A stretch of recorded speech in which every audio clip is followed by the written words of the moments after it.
Hello दोस्तों, नमस्ते। चलिए बात करते हैं एक प्रोसेस के बारे में जिसको हम कहते हैं ब्रीदिंग। ब्रीदिंग होता क्या है?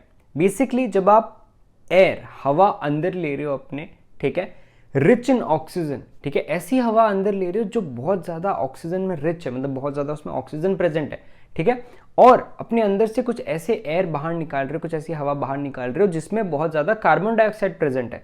तो इस पूरे प्रोसेस को जिसमें आप हवा अंदर ले रहे हो, ठीक है, बेसिकली आप ऑक्सीजन अंदर ले रहे हो और कार्बन डाइऑक्साइड को एक्सेल कर रहे हो, ठीक है, बाहर निकाल रहे हो, इस पूरे प्रोसेस को हम क्या कहते हैं? ब्रीदिंग कहते हैं, ठीक है।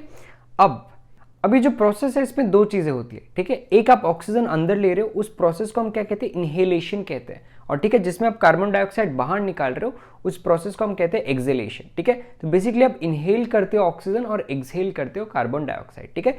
ये कॉन्टिन्यूअस प्रोसेस है, ठीक है, ये चलता रहता है जब तक एक इंसान, जब तक ये ऑर्गेनिज्म जिंदा रहता है तब तक ये प्रोसेस चलता रहता है, रुकता नहीं है, ठीक है। आप ब्रीथ करते रहते हो, बेसिकली आप ऑक्सीजन इनहेल कर रहे हो और कार्बन डाइऑक्साइड को एक्सहेल कर रहे हो, ठीक है। Number of time a person inhales and exhales, ठीक है, a person breathes is called as breathing rate. एक मिनट पे एक बंदा या कोई भी ऑर्गेनिज्म कितना टाइम ब्रीथ करता है, कितना टाइम इनहेल एंड एक्सहेल करता है, उसको हम क्या कहते हैं? ब्रीदिंग रेट कहते हैं, ठीक है। अब ब्रीदिंग के टाइम पे आपका इनहेलेशन और एक्सहेलेशन दोनों ही पार्ट लेते हैं, ठीक है, ऑल्टरनेटिवली। एक बार आप इनहेल करते हो, दूसरी बार आप एक्सहेल करते हो, ठीक है। अब बेसिकली यहां पे क्या हो रहा है? A breath, this is called a breath. A breath means one inhalation and one exhalation. तो बेसिकली आप एक बार इनहेल कर रहे हो, दूसरी बार आप एक्सहेल कर रहे हो, oxygen inhale and carbon dioxide exhale, ठीक है।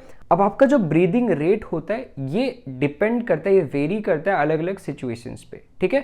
फॉर एग्जांपल अगर आप एक वॉक करके आओ या फिर रन करके आओ तो आपकी जो ब्रीदिंग रेट होगी वो बढ़ जाएगी। क्यों? क्योंकि आपके बॉडी को उस टाइम पे ऑक्सीजन की ज़्यादा ज़रूरत है, इसीलिए आप जल्दी जल्दी जल्दी जल्दी ब्रीथ करोगे, फास्ट ब्रीदिंग करोगे, उससे आपके बॉडी में एडिक्वेट ऑक्सीजन सप्लाई रहेगा, ठीक है। ऑन एन एवरेज एक एडल्ट ह्यूमन बीइंग 15 से 18 टाइम ब्रीथ करता है एक मिनट पे, ठीक है, एवरेज सा कैलकुलेशन है। और जब आप लिफ्टिंग कर रहे हो या एक्सरसाइज कर रहे हो या आप रनिंग, कुछ भी टाइप ऑफ फिजिकल एक्टिविटी कर रहे हो, तो it can go up to 25 times per minute. क्योंकि while exercising we breathe faster, exercise करते टाइम हम सांस ज़्यादा लेते हैं। क्यों? क्योंकि आपके बॉडी को ऑक्सीजन की ज़रूरत होती है उस टाइम। तो बेसिकली ये चीज़ समझाने का मेन मोटिव ये था कि आपका जो ब्रीदिंग रेट है वो डिपेंड करता है, वो वेरी करता है अलग अलग सिचुएशंस पे कि आप किस तरीके का एक्टिविटी परफॉर्म कर रहे हो। इस वीडियो में इतना ही, मिलते हैं अगले वीडियो में। Thank you.